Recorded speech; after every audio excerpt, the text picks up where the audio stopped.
4 முதல் 7 முடிய.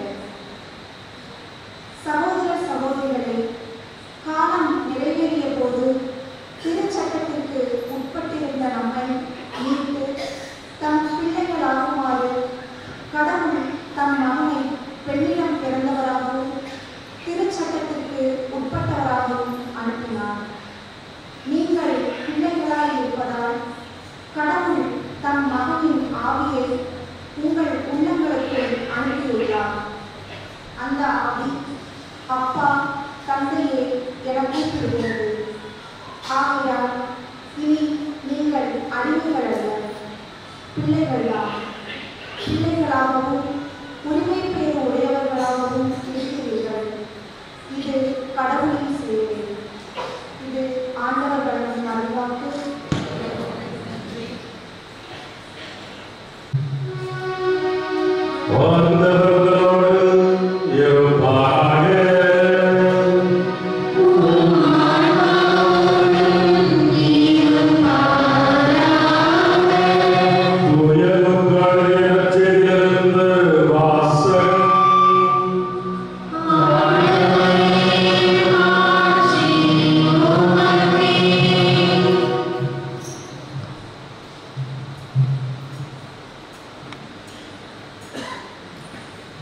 அதிகாரம் 2 இறை வாக்கியங்கள் 16 21 வரை. அக்காலத்தில் இடையர்கள் பெத்லகேமுக்கு விரைந்து சென்று மரியாவையும் யோசேப்பையும் தீவன தொட்டியில் கிடத்தியிருந்த குழந்தையையும் கண்டார்கள். பின்பு அந்த குழந்தையை பற்றி தங்களுக்கு சொல்லப்பட்ட செய்தியை தெரிவித்தார்கள். அதை கேட்ட யாவரும் இடையர்கள் தங்களுக்கு சொன்னவற்றை குறித்து வியப்படைந்தனர். ஆனால் மரியா இந்நிகழ்ச்சிகளை எல்லாம் தம் உள்ளத்தில் இருத்தி சிந்தித்துக் கொண்டிருந்தார். இடையர்கள் தாங்கள் கேட்டதை கண்டதை அனைத்தையும் குறித்து கடவுளை போற்றி புகழ்ந்து பாடிக்கொண்டே திரும்பிச் சென்றார்கள். அவர்களுக்கு சொல்லப்பட்டவாறு எல்லாம் நிகழ்ந்திருந்தது. குழந்தைக்கு விருத்த சேதனம் செய்ய வேண்டிய 8ஆம் நாள் வந்தது. தாயின் வயிற்றில் உருவாகும் முன்பே வானதூதர் சொல்லியிருந்தவாறு அதற்கு இயேசு என்று பெயரிட்டார்கள். இது கிறிஸ்துவின் நற்செய்தி.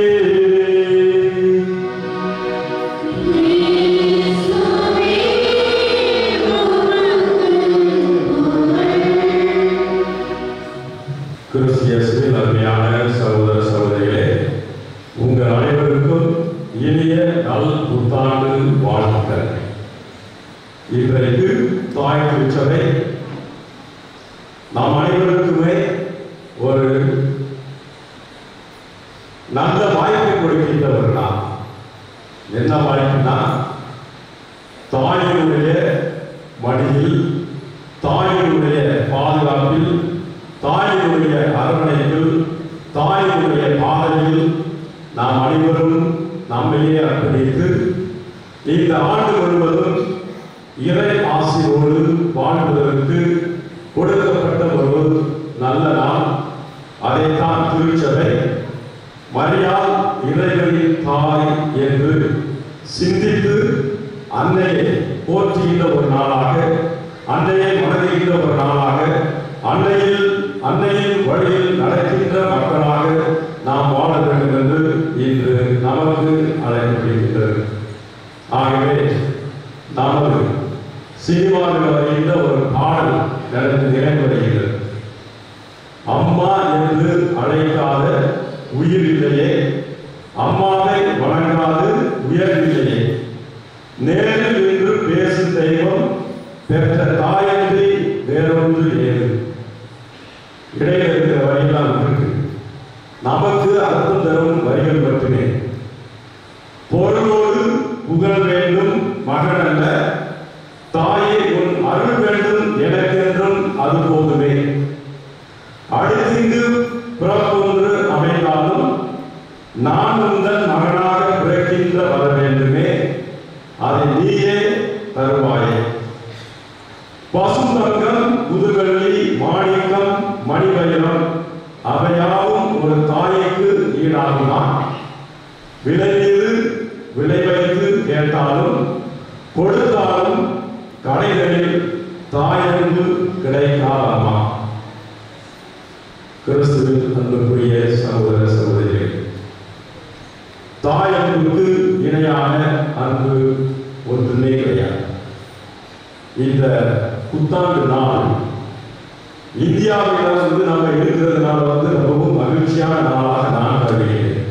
ஏன்னு சொன்னா, முதல் நாள் திருப்பலியோடு இறை பிரசன்னத்தோடு நன்றி வழிபாடோடு நாம் இந்த விழாவை கொண்டாடுகிறோம்.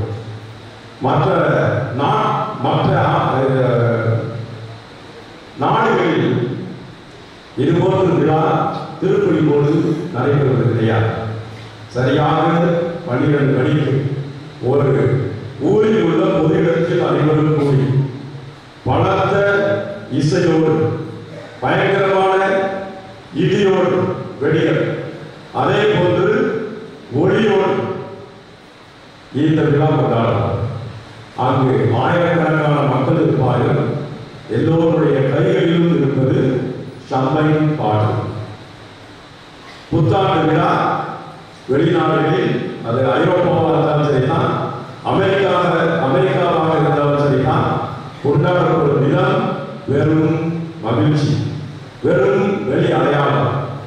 இறை உணர்வு என்பது அங்கு குறைந்துள்ளது. ஆனால் வருடத்தின் முதல் நாள் இந்தியாவில் நான் நினைக்கிறேன் இது போன்று ஒரு அருமையான கொண்டாட்டத்தை நாம் கொண்டாடுகிறோம். ஏனென்றால் ஒரு முறை இந்த புத்தாண்டு திருப்பலியை நள்ளிரவு 12 மணிக்கு நானும் என்னோடு இணைந்து ஒரு சில இந்தியர்களும் கொண்டாடியதற்காக திட்டு வாங்கினேன். அது எப்படின்னா, நம்ம பாதத்தையோ இருக்கிறார் இல்லையா, அவருடைய மடத்தில் ஒரு வருஷம் பணியாற்றிய பொழுது அங்கு கிறிஸ்துமஸ் டைம்ல நமது இந்தியாவிலிருந்து மொபைல் படிக்கின்ற மாணவர்களுக்கு விடுமுறை. அந்த விடுமுறை காலங்களில் அங்கு வருவார்கள் பாவ சங்கீதம் கேட்பதற்காக. அப்பொழுது கண்டிப்பாக நள்ளிரவு திருப்பலி நாம் கொண்டாடுவோம், புத்தாண்டை கொண்டாடுவோம், இந்தியாவில் இருக்கின்ற ஒரு உணர்வை வெளிப்படுத்துவோம் என்று அங்கு இருந்த இந்திய குழுக்கள் சொன்னார்கள். அவர்கள் அனைவருமே சிறிய காலங்களில் குறுகிய காலங்களில் செல்கின்றவர்கள். ஆகவே அவர்களுக்கு பயம். ஏனென்றால் அவர்கள் எல்லாம் மேற்பாசனத்தவர்கள். நான் அங்கே இருந்து பணி செய்ததால் ஒரு கம்யூனிட்டி மெம்பராக கருதப்பட்டதால் அவர்கள் என்னிடம் சொன்னார்கள், நாம் அனைவரும் சேர்ந்து உன்னுடைய தலைமையில அந்த புத்தாண்டை கொண்டாடுவோம். அவ்வாறு திருப்பலி நிறைவேற்றிய போது ஒரு வயதான குருவானவர் கதவை திறந்து உள்ளே ஆலயத்தில் எட்டி பார்த்து கோபத்தோடு போய்விட்டார். மறுநாள் காலையில் என்ன செய்தார் என்றால், அவர் என்னை கூப்பிட்டு, என்ன முட்டாள்தனமான ஒரு செயல், 12 மணிக்கு இவ்வாறு சத்தமான பூசு வைக்கிற, சத்தமா பாடிட்டு இருக்கிற, நாங்களாம் தூங்குறது இல்லையா? அப்ப நான் சொன்னேன், எங்களுடைய இந்தியாவில் புத்தாண்டு இப்படித்தான் கொண்டாடப்படும். இந்தியாவில் அனைவரும் சேர்ந்து ஒன்றாக முதலில் இறை வழிபாடு நடத்துவோம், பின்புதான் கொண்டாடும் என்று சொன்ன போது அவர் அது ஒன்றாட்டில் பார்க்கிறேன் அப்படின்னு சொல்லிட்டு கோபத்தோடு தான் அந்த வயதான குருவானவர் சென்றார். ஆனால் இன்று தாய் திருச்சபை முக்கியமாக நமக்கு அனைவருக்குமே ஒரு நாளை கொடுத்து அன்னையை நம்முடைய அன்னையாக, அது எப்படி இறைவனின் தாய் மனித குலத்தின் தாயாக மாறினார் என்றால், எப்பொழுது இறைவனுடைய வார்த்தையை கேட்டு இறைவனின் இயேசுவை அன்னை மரியாள் தன்னுடைய கருவில் தாங்கினாலோ அப்பொழுது அவள் இறைவனுடைய தாயாகவும் தன்னுடைய அதே மகனை சிலுவையில் கையெழுத்ததனுடைய விளைவாக நாம் அனைவருக்கும் தாயாகவும் மாறுகிறார். ஆகவே இந்த ஒரு விசுவாச கோட்பாட்டை நம்முடைய வாழ்க்கையில் வாழ்ந்து காட்டுவதற்காக நாம் ஒவ்வொரு ஆண்டும் அழைக்கப்படுகின்றோம். ஆகவே ஆண்டின் முதல் நாள் நாம் அனைவருமே பாதுகாப்பாக உணர்கின்ற ஒரே ஒரு ஆள் யார் என்றால் நம்மளுடைய அன்னை தான். அன்னையுடைய அரவணைப்பில், அன்னையுடைய பராமரிப்பில், அன்னையுடைய ஆசியால் நாம் அனைவரும் வழிநடத்தப்பட வேண்டும்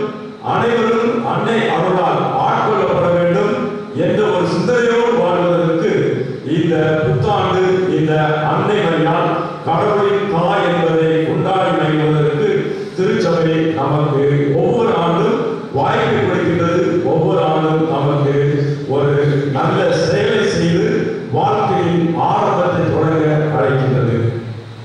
ஒரு சிறிய நிகழ்வு என்னவென்றால், ஒரு தாய், விதவை தாய், ஏழை தாய், மகன், ஒரே மகன், தன்னுடைய தாயினுடைய கஷ்டத்தை, துன்பத்தை, சூழ்நிலையை புரிந்து கொண்ட அந்த பையன் தன்னுடைய வாழ்க்கையில் ஒரு நல்ல தலை சிறந்த அறிஞனாக வர வேண்டும் அல்லது தலை சிறந்த ஒரு விஞ்ஞானியாக வர வேண்டும் என்று நினைத்து அன்னையினுடைய அந்த அரவணைப்பிலும் அன்னையினுடைய பராமரிப்பிலும் அவன் வாழ்ந்து வளர்ந்து வருகின்ற போது அவன் தன்னுடைய வாழ்க்கையில் எதை நோக்காக கொண்டானோ, எதை இலக்காக கொண்டானோ அந்த இலக்கை அவன் எட்டி பிடிக்கின்றான்.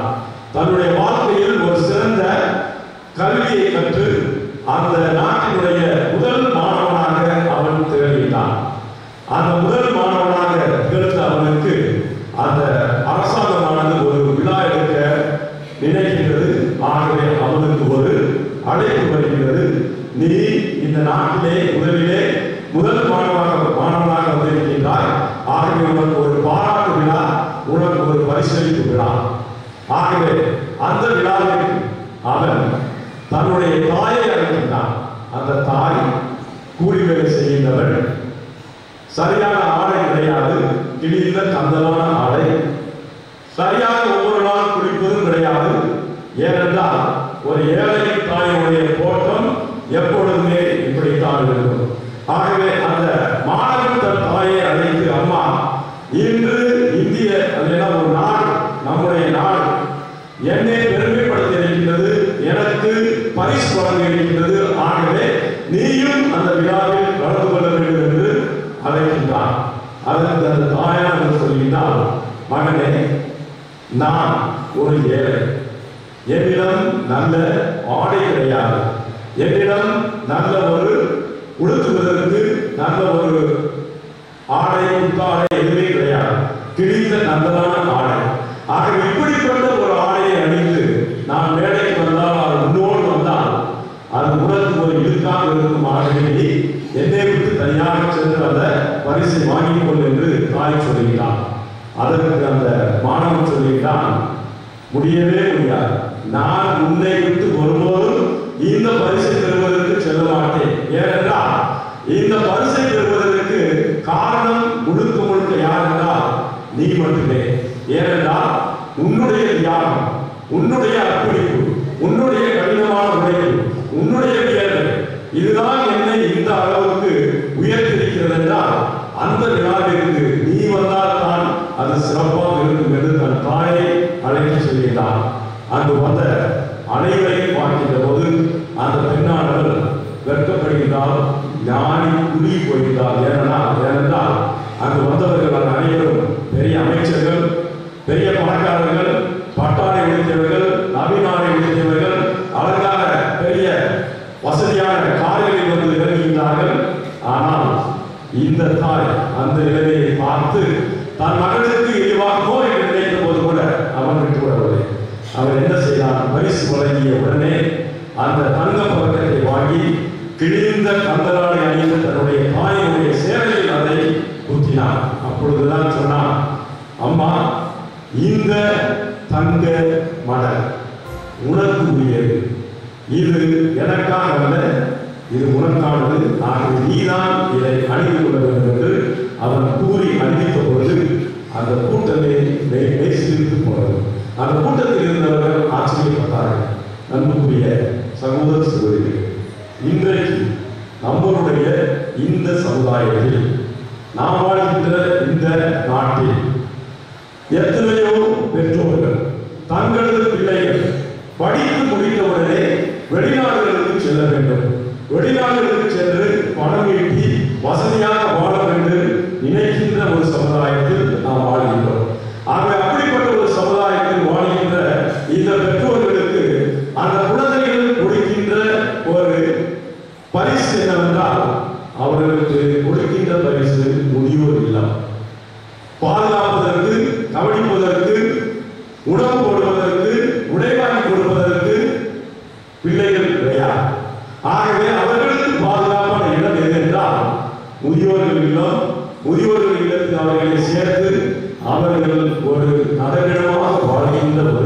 நிலை. இதைத்தான் நிறைய பெற்றோர்கள் இன்று விரும்புகின்றார்கள். ஆனால் ஒரு தாயினுடைய அன்பை முழுமையாக அனுபவித்த ஒரு மனிதன், தாயினுடைய அரவணைப்பில் நன்றாக வாழ்ந்தவன், தாயின் தகப்பனுடைய தியாகத்தை உணர்ந்தவன், தன்னுடைய வாழ்க்கையில் வெளிநாடு சென்று பணமேற்றி இப்படிப்பட்ட இழிவான நிலைக்கு தன்னுடைய தாயையும் தந்தையும் உருவாக்க மாட்டான். சம்பாதிப்பது போதும் கிடைக்கின்ற சம்பளம் போதும் நமது நாட்டில் அதை வைத்து நிம்மதியாக வாழ்வேன், என் தாயை என் பெற்றோரை நான் மதிப்பேன், அவர்களுக்கு நல்ல வாழ்க்கையை அமைத்துக் கொடுப்பேன் என்று எப்பொழுது ஒரு இளைஞன் அல்லது இளம்பெண் நினைக்கின்றாலோ அப்பொழுதுதான் அவள் தாயினுடைய அன்பை தெளிவாக புரிந்து கொள்கின்றார். இல்லை என்றால் அந்த அன்பை புரிந்து கொள்வதில்லை. இதே போன்றுதான் இன்னொரு நிகழ்வு. எந்த நிகழ்வு என்றால் இதே போன்றது ஒரு விதவை தாய், இளம் பையன், இளவயதினர், அவனை எப்படியாவது படிக்க வைத்து வாழ்க்கையை உயர்த்தி பார்த்து அழகு பார்க்க வேண்டும் என்று எண்ணத்தோடு பல கஷ்டங்கள், பல தியாகங்கள், பல துன்பங்களை அனுபவித்து அந்த தாயானவர் அந்த இளைஞனை படிக்க வைக்கின்றான். அந்த இளைஞனும் நன்றாக படிக்கின்றான். அந்த இளைஞனும் தன்னுடைய குடும்பத்தின் சூழ்நிலையை பொறுத்து பார்த்து தன் வாழ்க்கையில் அவன் செயல்படுகின்றான். ஆனால் இப்பொழுது கல்லூரிக்கு செல்கின்றான். கல்லூரிக்கு செல்கின்ற போது எல்லோருக்குமே ஏற்படுகின்ற ஒரு நிகழ்வு, அதாவது அது கல்லூரி மாணவ பருவம், ஒரு விடுதலை பருவம். அந்த பருவத்தில் தான் மாணவன் கெட்டு போவதற்கு ஒரு வழி. வழக்கமாக கல்லூரிக்கு செல்கின்ற மாணவன் மாணவி எப்படி தங்களது வாழ்க்கையில் தவறு செய்கின்றார்கள் அல்லது கெட்டு போகின்றார்கள் என்றால், தன்னோடு படிக்கின்ற அல்லது தன்னோடு பயணிக்கின்ற மாணவனையோ மாணவியோ காதலிக்கின்றார்கள். அவ்வாறு காதலிக்கின்ற போது தன்னுடைய குடும்ப வாழ்க்கை அல்லது குடும்ப சூழ்நிலையை தெளிவாக புரிந்து கொள்ளாத ஒரு சூழ்நிலையில் கண் இழந்தவர்களாக, கண்ணிருந்தும் குருடர்களாக, காதலிருந்தும் செவிடர்களாக வாழ்கின்றவர்களே. அப்படிப்பட்ட ஒரு சூழ்நிலையில் தான் இந்த இளைஞன் ஒரு பெண்ணை காதலிக்கிறான். ஒரு இளம் பெண்ணை தன் தாயிடம் அதை சொல்லுகின்றான். அம்மா, நான் கல்லூரியில் படிக்கின்ற, என்னோடு படிக்கின்ற ஒரு பெண்ணை நான் காதலிக்கின்றேன், அவளை தான் திருமணம் செய்து வாழப்போகிறேன் என்று சொன்னபோது அந்த தாயானவர் எதற்கு மறுப்பு தெரிவிக்கவில்லை. உனக்கு எது மகிழ்ச்சி தருகின்றதோ, உன் வாழ்வுக்கு எது அர்த்தத்தை தருகின்றது என்று நீ நினைக்கின்றாயோ அதை நீ செய், அதற்கு நான் உனக்கு உறுதுணை